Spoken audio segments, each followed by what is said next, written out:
صلی علی محمد وآلہ۔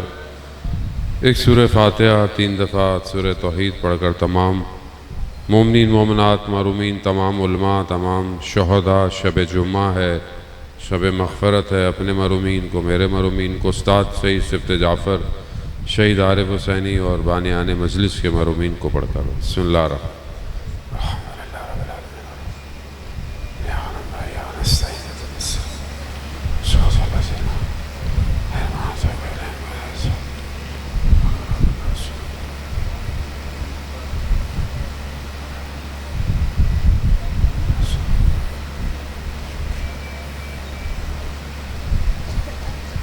امام زمانہ کی سلامتی کے لیے ایک دفعہ صلوات بھیجیں۔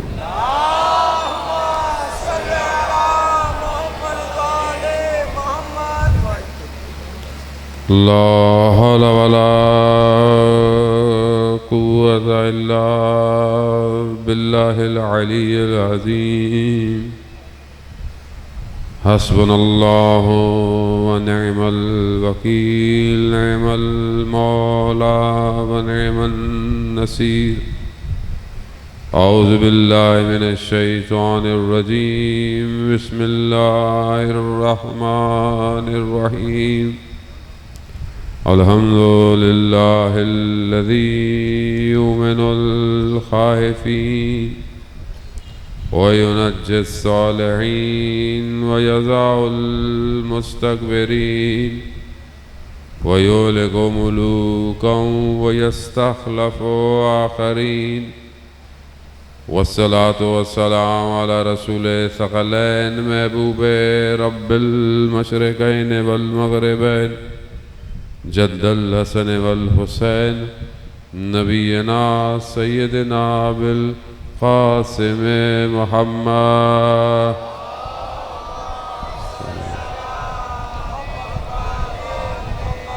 وعلى آلہ الطیبین الطاہرین المعصومین لا سیما بقیت اللہ فی الارضین روحی وارواحنا لتراب مقدم الفدا ولعنت اللہ علی اعدائہم اجمعین بسم اللہ الرحمن الرحیم رب اشرح لی صدری ویسر لی امری واحلل عقدۃ من لسانی یفقہوا قولی اما بعد فقد قال اللہ تبارک و تعالی فی کتاب الحکیم والقرآن المجید وما خلقت الجن والانس الا لیعبدون صلوات بھیجیں محمد والا۔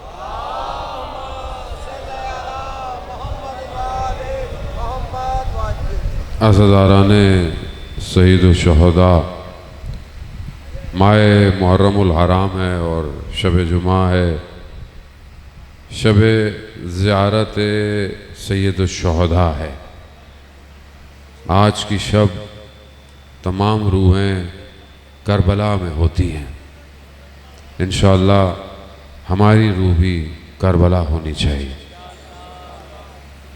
گو کہ جہاں پر بھی ذکر ہے، جہاں پر بھی مجلس ہے، یقیناً وہاں بیٹھے ہوئے لوگوں کے دل کربلا ہی میں ہیں۔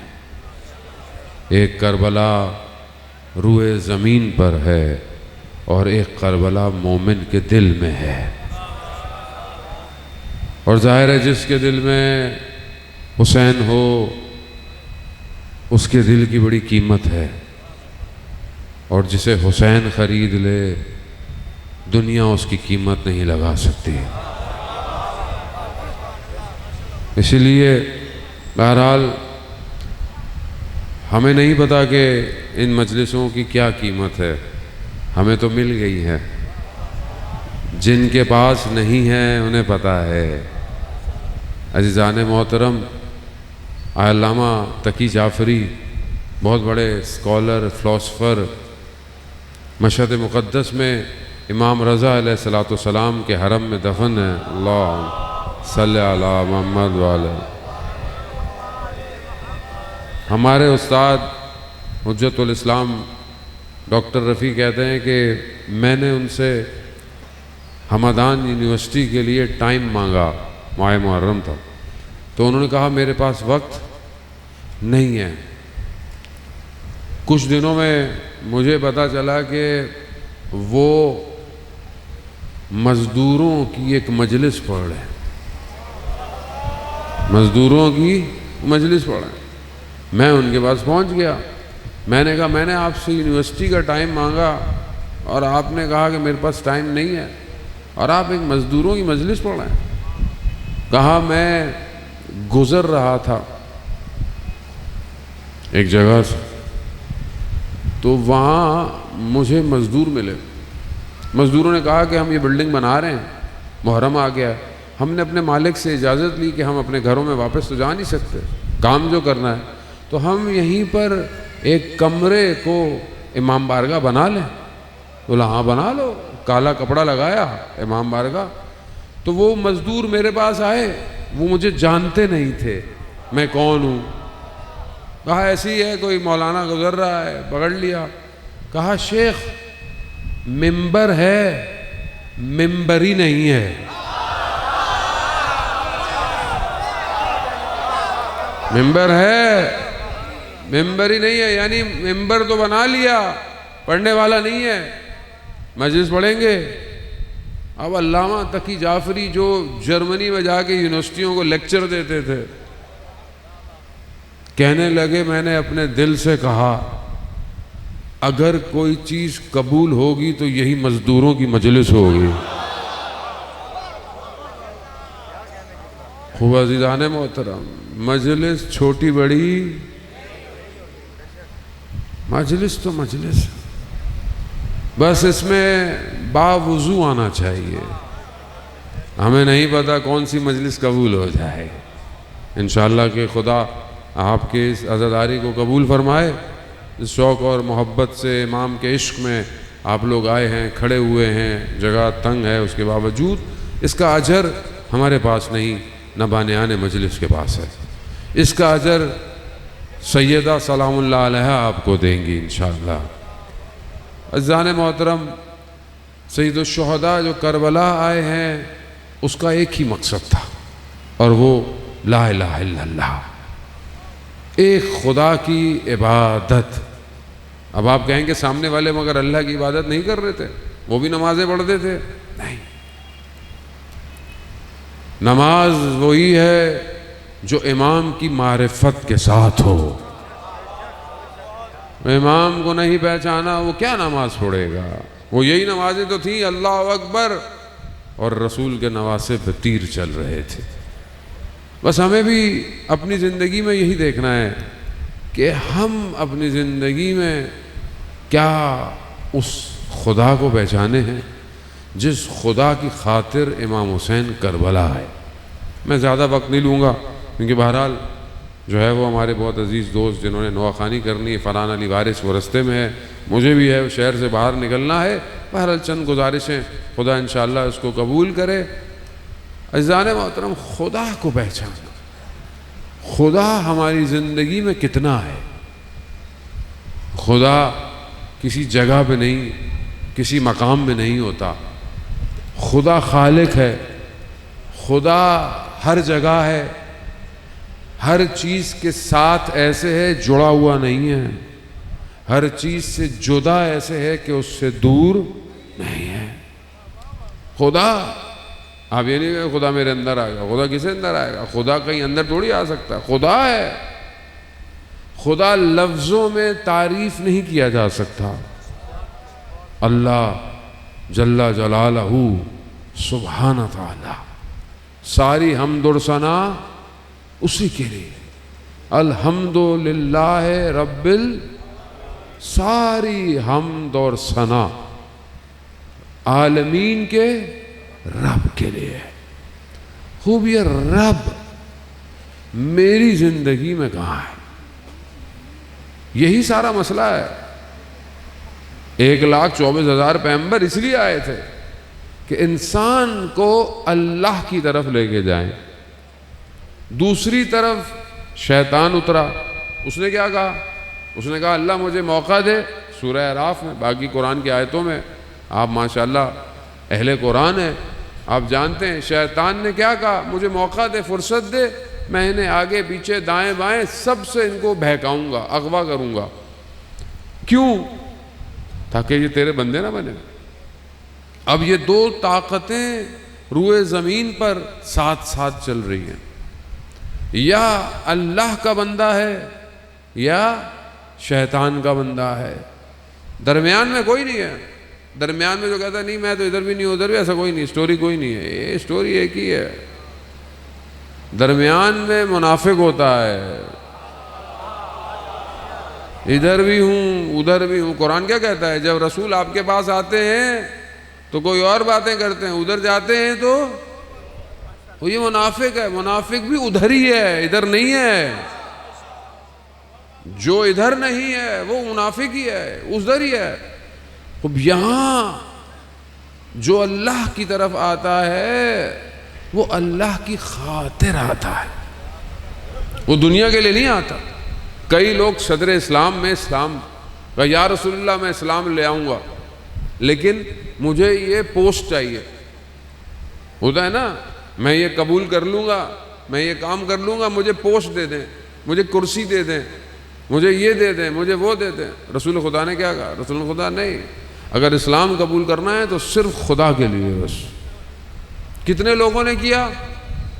یقیناً بہت لوگوں نے کیا، لیکن رسول کے جانے کے بعد کتنوں کے پاس اسلام رہا یہ بھی آپ جانتے ہیں۔ اب ہم نے تاریخ میں کھو کر اپنا وقت گھمانا نہیں ہے، ہم آج کی بات کریں۔ ہم کتنے رسول کے قول پر عمل کرتے ہیں؟ رسول ہمارے لیے زندگی میں کیا ہے؟ عزیزان محترم، حضرت یوسف علیہ السلام آپ جانتے ہیں عزیز مصر بن گئے، مصر کے خزانچی بن گئے، بہت بڑی پوسٹ مل گئی، بادشاہ نے پوسٹ دے دی۔ حضرت یوسف اپنے تخت پہ بیٹھے ہوئے تھے تو ایک فقیر جوان کھڑا ہوا تھا۔ حضرت جبرائیل آئے، کہا یوسف سے اس جوان کو پہچانا؟ کہا نہیں میں نے نہیں پہچانا۔ کہا یہ وہی بچہ ہے جس نے آپ کی شہادت دی تھی۔ قرآن کا واقعہ تو یاد ہے نا بھائی؟ قرآن پڑھتے بھی ہیں یا صرف ثواب کے لیے قرآن گھر میں رکھا ہوا ہے؟ قرآن ہدایت کے لیے ہے، مردوں کو بخشنے کے لیے قرآن اچھی بات ہے، لیکن اپنی تو ہدایت پائیں پہلے۔ قرآن میں ہے کہ جب حضرت یوسف پر الزام لگا تو دو چیزیں کی، ایک بچہ گود میں تھا، جب حضرت یوسف بند کمرے میں تھے زلیخا نے حضرت یوسف کو بلایا، کمرہ بند، کتنے دروازے تھے؟ 7 دروازے بند، حضرت یوسف تنہا اور زلیخا تنہا۔ حضرت یوسف نے زلیخا سے گفتگو نہیں کی ہے، کیا کہا؟ پروردگار تیری پناہ چاہتا ہوں۔ تو خدا نے کیا کہا؟ یوسف مڑ جا۔ بند دروازے کھل گئے۔ جو خدا مصر میں تھا وہی خدا آج بھی ہے۔ تم بھی جب زندگی میں پھنسو تو خدا تمہارے بھی دروازے کھول سکتا ہے، کھول سکتا ہے۔ جب دروازے کھلے تو حضرت یوسف کو پیچھے سے الزام لگایا، پیچھے سے قمیض کھینچی زلیخا نے، الزام لگایا اس نے میرے ساتھ یہ کیا ہے۔ تو یہ بچہ گود میں تھا، چھوٹا سا بچہ تھا۔ اس نے کیا کہا؟ اس نے کہا اگر قمیض آگے سے پھٹی ہے تو حضرت یوسف گناہ گار ہے، لیکن اگر قمیض پیچھے سے پھٹی ہے تو زلیخا گناہ گار ہے۔ گواہی دی، حضرت یوسف کی عفت پاک دامنی ثابت ہو گئی، مگر حضرت یوسف نے خود تقاضا کیا پروردگار مجھے اس دنیا سے بہتر زندان میں بھیج دے۔ آج ہم اس دنیا کی بے حیائی اور برائی سے، آپ جوان ہیں ماشاءاللہ، یہ جوان، آج گناہ کہاں ہے؟ آج گناہ کے لیے کہیں جانے کی ضرورت نہیں ہے، آج گناہ آپ کے ہاتھ میں ہے۔ موبائل، ٹک ٹاک، انسٹاگرام، فیس بک، سنیپ چیٹ، یوٹیوب۔ میں تو جی مجلسیں سنتا ہوں، اچھی بات ہے، آپ مجلسیں سنیں، نوحے سنیں، کتنی دیر؟ کیونکہ یہ نظام آپ کا بنایا ہوا نہیں ہے. یاد رکھیے گا، دشمن کی زمین ہے یہ، اور دشمن کی زمین میں جنگ جیتی نہیں جا سکتی. یاد رکھیے گا، یہ دشمن نے بنایا. ٹھیک ہے آپ اچھی چیزیں استعمال کرتے ہیں، مجلس لائیو جاری ہے سب یہ خوب، لیکن بنایا اسی نے ہے. وہ اپنی مرضی سے چلاتا ہے. 4 چیزیں آپ کی مرضی کی، ایک چیز ہے کہ نہیں ہے، اور پھر ہم کیا کرتے ہیں؟ کلک کر ہی لیتے ہیں. ایک کلک کیا فرق پڑتا ہے؟ بس ایک کلک، دوسرا کلک، تیسرا کلک، پھر جوان کو پتہ نہیں چلتا، وہ اپنے نفس کو بیچ دیتا ہے. بک گیا. ایک نگاہ حرام کی خاطر انسان کا نفس بک گیا. کہاں پہنچ جاتا ہے؟ پھر پچھتاوا، پھر اسٹریس، پھر بے چینی، پھر گناہ، پھر نشے. آہستہ آہستہ معاملہ ایسی جگہ چلا جاتا ہے کہ بس پھر شیطان اسے اپنا بندہ بنا لیتا ہے. اب یہ اس کی زمین ہے. اور امام سید الشہداء جب کربلا آئے ہیں تو سب سے پہلے زمین خریدی ہے، 60,000 درہم کی زمین. کیوں؟ کیونکہ امام جانتے تھے دشمن کو اپنی زمین پر ہراؤں گا، اپنی زمین کو. اور ہرایا امام نے. لوگ کہتے ہیں جی، یہ جو لوگ پڑھتے ہیں کہ امام نے کہا مجھے ہندوستان جانے دو، پتہ نہیں کہاں سے پڑھتے ہیں. کوئی ایسی روایت نہیں ہے. امام کیوں کہیں گے مجھے ہندوستان جانے دو؟ مگر امام کو کوئی خوف تھا؟ نہیں. امام نے کربلا میں یزید کو بلایا ہے، آؤ میں تمہیں 6 مہینے کے بچے سے بے نقاب کروں گا. یہ امام ہے. امام کیوں کہیں جائے گا؟ دشمن کو ہرایا. عزیزان محترم یاد رکھیے گا، جوان بہت ضروری ہے، سرمایہ ہے. حضرت یوسف نے دیکھا کہ وہی جوان ہے، فقیر ہے، بلایا. گواہی دی تھی نا، اس کو مال دیا، اس کو اچھا لباس دیا، اس کو کپڑے دیے، اور اس کو بھرپور کر اس کو بھیج دیا. خدا کی آواز آئی، یوسف کتنا اس کو نواز دیا تم نے. اس نے ایک گواہی دی تھی. اور میرا بندہ جو روز میری گواہی دیتا ہے، اشہد ان لا الہ الا اللہ، میں اسے اتنا نوازوں گا. سارے محترم ہم مگر دل سے گواہی نہیں دیتے. ہم نماز بھی پڑھتے ہیں، نماز میں گواہی دیتے ہیں کہ نہیں دیتے؟ تشہد میں اشہد ان لا الہ، اذان میں بھی دیتے ہیں، اقامت میں بھی دیتے ہیں. خدا نوازتا ہے کہ نہیں نوازتا؟ لیکن میں نے شکر ادا کیا کبھی نہیں. عزیزان اللہ، میں خدا کی بارگاہ میں نہیں جا پا رہا، خدا کو نہیں پہچان رہا. اللہ کا نبی خدا کی بارگاہ میں اتنی عبادت کر رہا ہے کہ پروردگار قرآن میں اپنے نبی سے کیا کہہ رہا ہے؟ قم اللیل الا قلیلا. اے میرے محبوب کھڑے ہو رات کو. کس لیے کھڑے ہیں؟ عبادت کر رہے ہیں. کھڑے ہو مگر رات کو تھوڑا کھڑے ہو.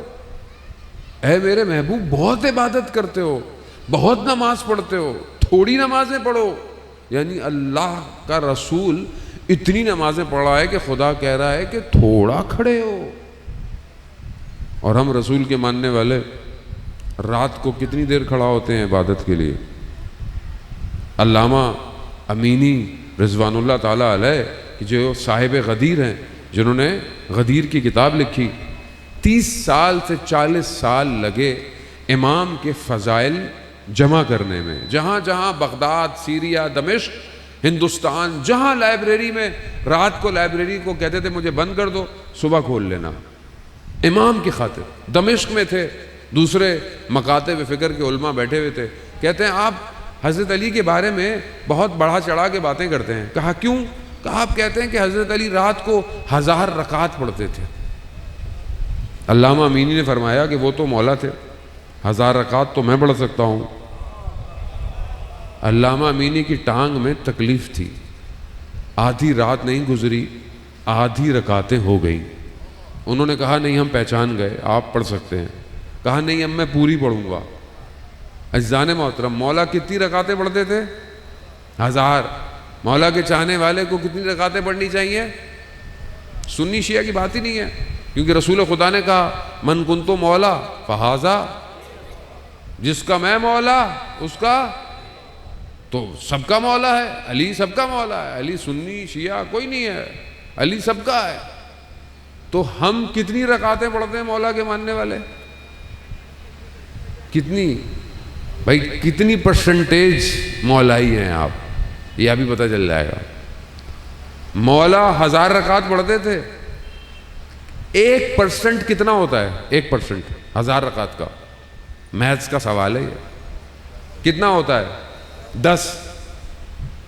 1% مولائی 10 رکعتیں رات کو پڑھتا ہے. 1 رکعت وتر کی ایڈ کر لیں تو تہجد کی نماز ہو جاتی ہے. تو مولائی کم سے کم تہجد کی نماز پڑھتا ہے. ہاں بولیں گے یار یہ تو مولانا نے نیا فارمولہ دے دیا، پھنس گئے. اب یہاں سے اٹھ کے جائیں گے تو نماز پڑھنی پڑ جائے گی، پڑھنی پڑے گی. عزیزان محترم، ایسے مولا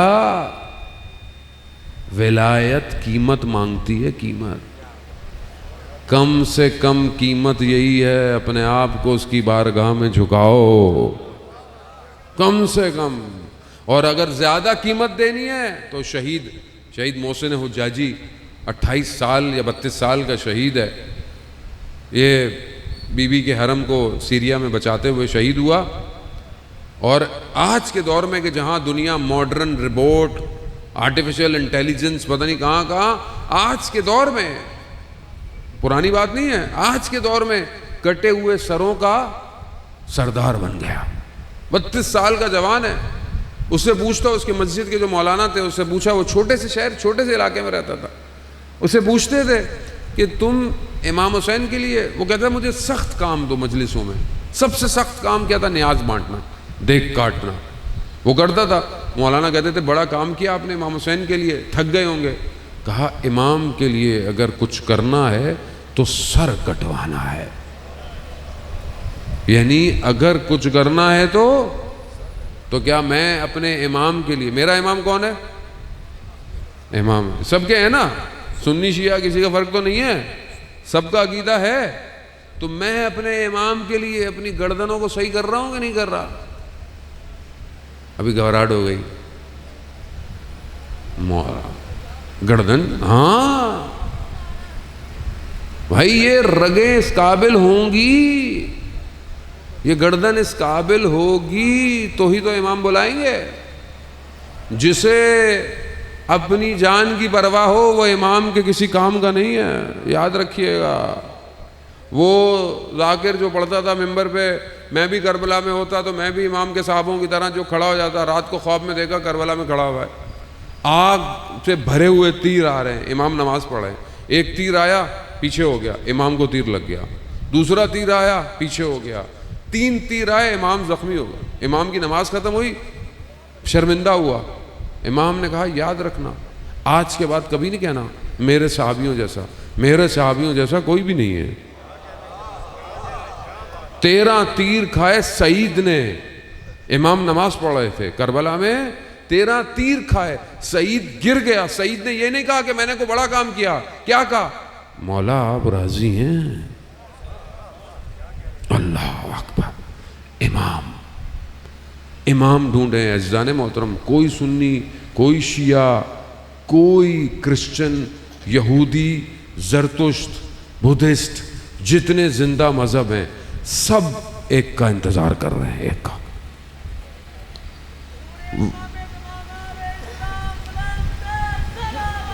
اللہم صلی علی محمد وعلی.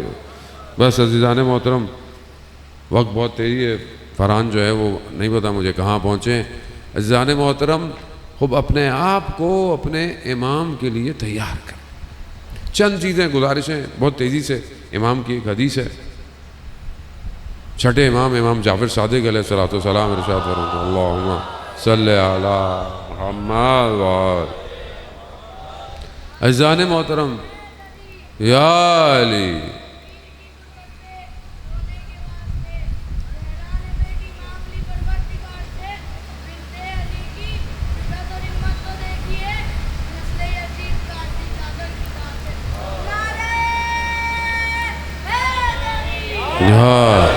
عزیزان محترم.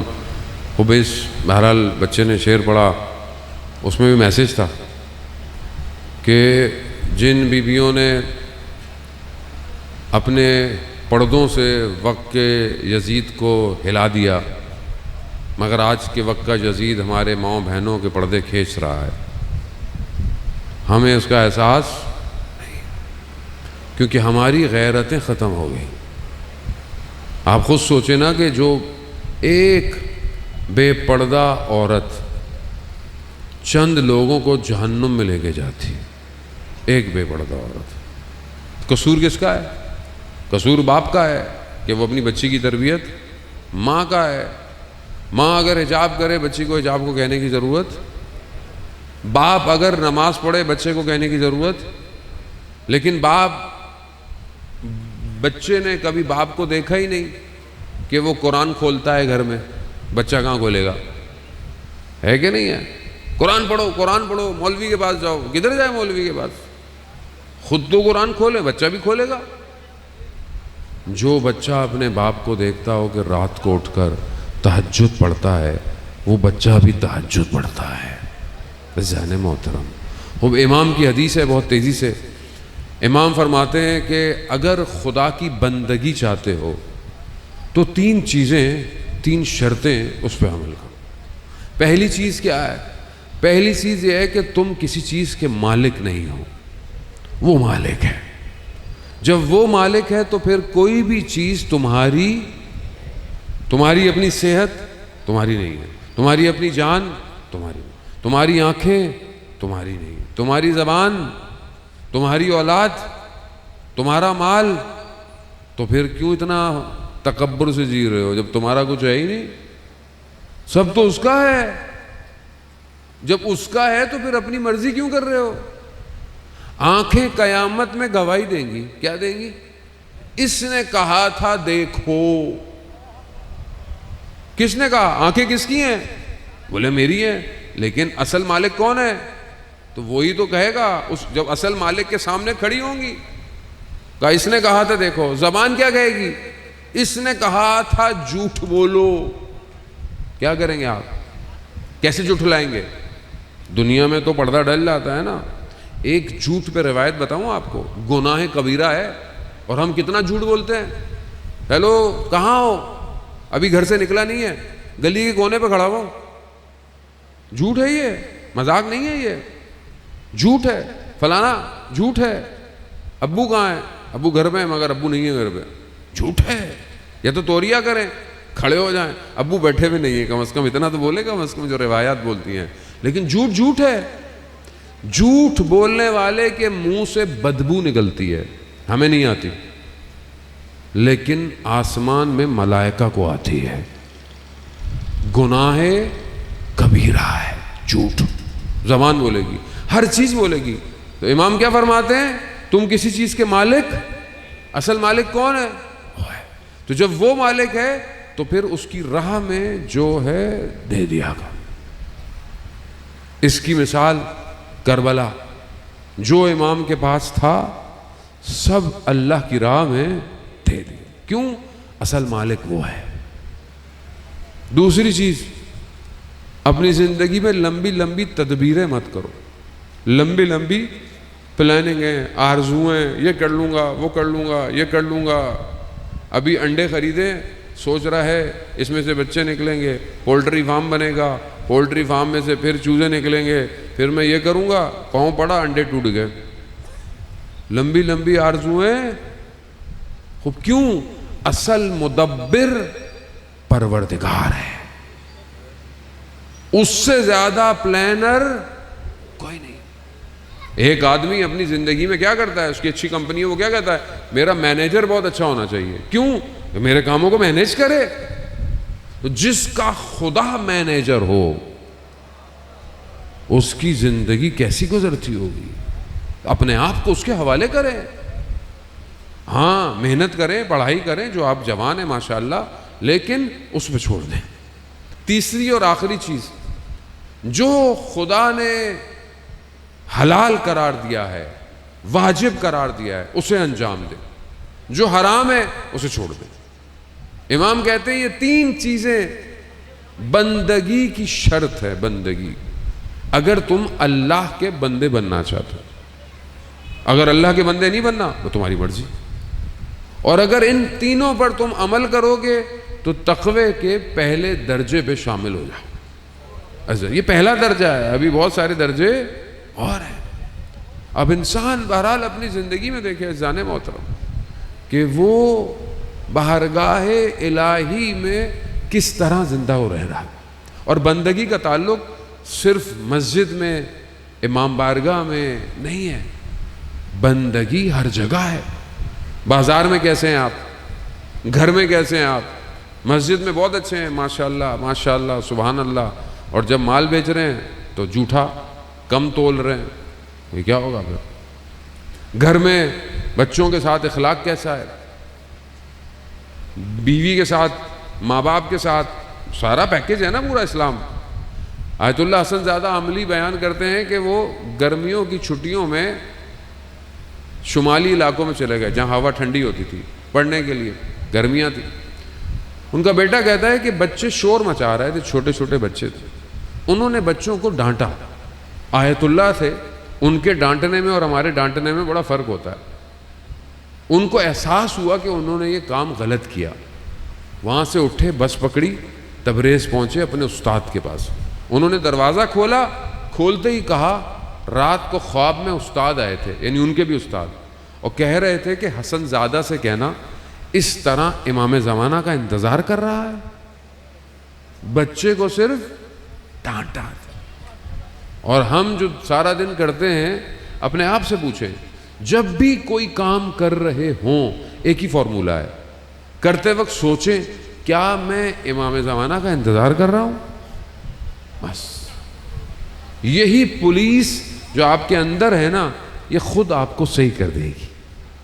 یہی ایک جملہ آپ کو بچا لے گا. جانے موت ہو, اپنے آپ کو پہچانے, اپنے امام کو پہچانے. جو امام کو پہچان جاتا ہے. خراسان کے رستے کے قریب جب امام رضا علیہ السلام پہنچے ہیں, اللہ صلی علی محمد وآل, امام جب پہنچے تو نشا پور پہ امام نے ایک شخص کو کہا کہ کوئی ہے جو محاسن کو, داڑھی کو صحیح کرے. تو ایک شخص تھا, اس نے امام کی خدمت کی. تو امام نے اسے اجرت کہا, نہیں مولا مجھے کچھ نہیں چاہیے. کہا نہیں, وہ جو پتھر جس پر تم نے اپنی تیغ تیز کی وہ لاؤ. امام نے اسے اجاز امامت سے سونے کا بنا دیا. بولو یہ لو تمہارا تحفہ. اس نے کہا مولا اس کو پتھر بنا دیں. کہا کیوں؟ کہا مجھے کچھ اور چاہیے, معرفت. کہا کیا چاہیے؟ کہا جب میرا آخری وقت ہو تو آ جائیے گا. وقت گزر گیا. راوی کہتا ہے ہم بیٹھے ہوئے تھے امام کے پاس.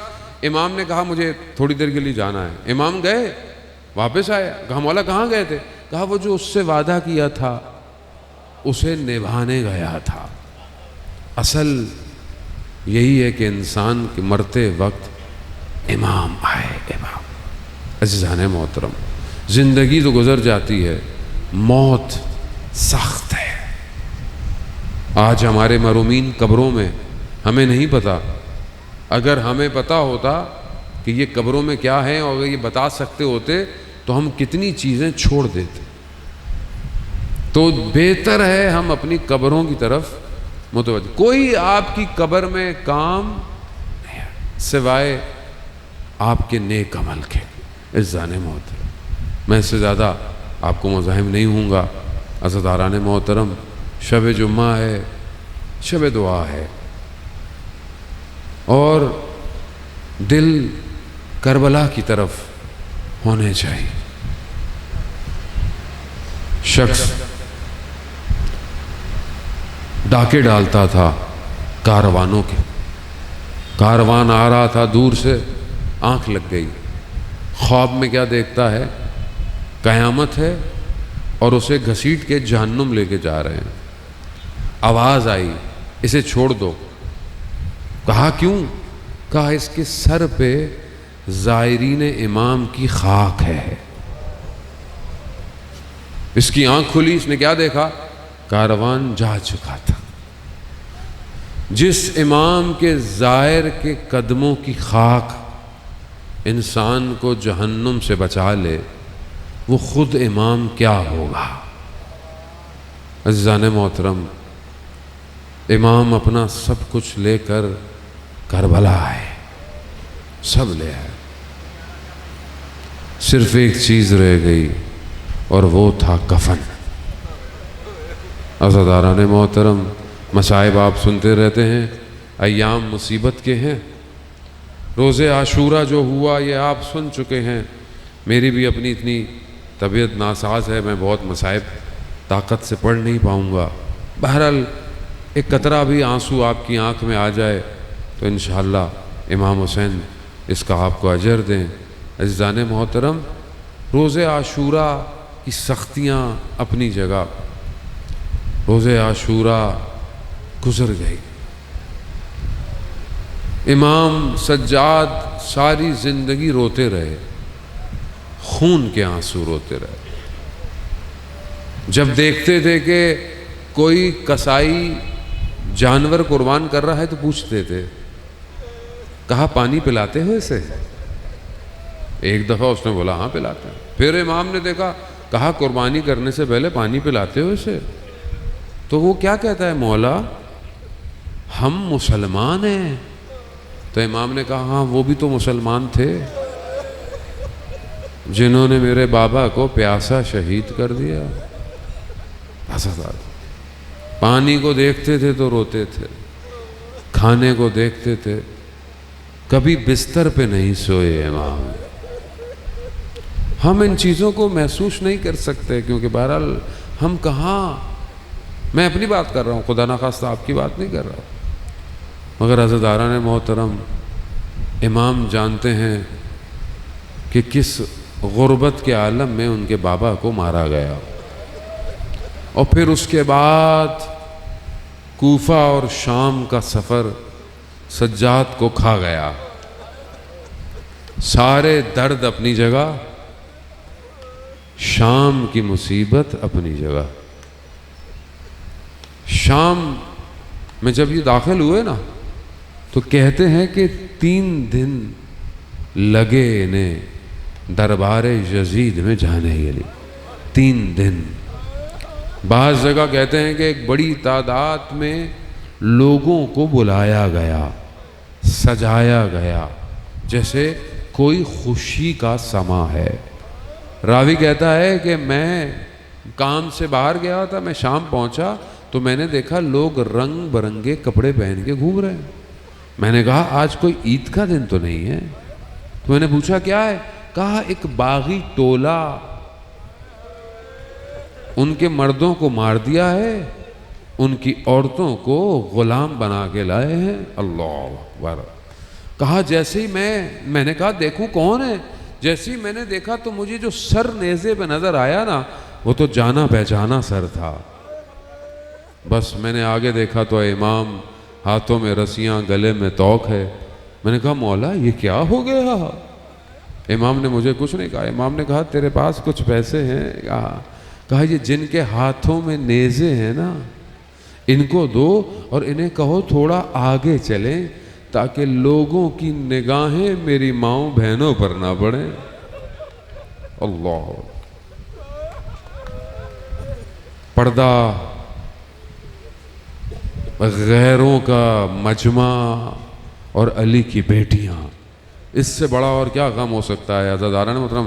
بس ایک چند جملے اور آپ سے التماس سے دعا. بس یزید کے دربار میں آئے، بی بی نے خطبہ دیا، امام سجاد نے بھی خطبہ دیا، مگر اس نے تشت پہ وہ سر رکھا جسے رسول خدا بوسے دیا کرتے تھے، جس زلفوں پہ رسول خدا ہاتھ پھیرتے تھے، اور چھڑی سے اس نے نا اہانت کی ہے. بس علماء کہتے ہیں کہ ایک چھوٹی سی بچی پھوپھی کے پیچھے چھپ کر اپنے بابا کے سر کو دیکھ رہی ہے، یہ میرے بابا کے سر کے ساتھ کیا کر رہا ہے. اللہ. بس عزاداران محترم، بس یہ معاملہ ختم ہوا. جیسے ہی زندان میں گئے نا تو بچی سے صبر نہیں ہوا. وہ بچی جو پورے راستے چپ تھی نا، زندان میں جا کے بولتی رہی بابا بابا بابا. جب یہ آواز یزید کے کانوں تک پہنچی نا تو یزید نے کہا کیسا شور ہے؟ کہا ایک بچی ہے بابا بابا کر رہی ہے. کہا جاؤ اسے بابا دے دو. بچے جب گریا کرتے ہیں تو آپ اسے کیا دیتے ہیں؟ کوئی کھانے کی چیز دیتے ہیں، کوئی دل بہلانے کی چیز دیتے ہیں. ہائے میری شہزادی جسے تشت میں باپ کا سر ملا، بس پردہ ہٹایا، کیا دیکھا؟ خاک میں اٹی ہوئی زلفیں ہیں، چہرے پر زخموں کے نشان ہیں، ہونٹوں پر تازہ چھڑی کے نشان. بس بچی کو بابا بڑے دیر، جو چھوٹے بیٹیاں ہیں نا جن کی، آپ کی بھی ہوں گی، میری بھی چھوٹی بیٹی ہے، جب میں بڑے دنوں بعد گھر جاتا ہوں نا تو فوراً مجھے گلے لگاتی ہے، میرے سینے لگ جاتی ہے اور پھر کہتی ہے بابا آپ کے جانے کے بعد کیا کیا ہوا. بچیاں ہیں نا. بس عزاداران محترم، یہ حسین کی بیٹی نے جب بابا کو دیکھا نا بڑے دنوں بعد تو کہتے ہیں سر اٹھایا، ہونٹوں سے ہونٹوں کو لگایا، بچی شروع ہو گئی بابا آپ کے جانے کے بعد خیموں کو آگ لگ گئی، بابا آپ کے جانے کے بعد چادریں چھن گئی، بابا بابا دامن جل گیا، بابا بابا اگر یہ مجھ سے کہتے تو میں گوشوارے خود دے دیتی، بابا بابا انہوں نے یتیموں کو تماچے مارے. یہ کہتے کہتے بچی خاموش ہو گئی. بی بی زینب سمجھی کہ بچی سو رہی ہوگی. اب کیا دیکھا؟ ایک طرف بچی ہے، ایک طرف سر ہے. انا للہ و انا الیہ راجعون. ارے میرا غریب امام اپنی بہن کو شام کے زندان میں دفنا دیا.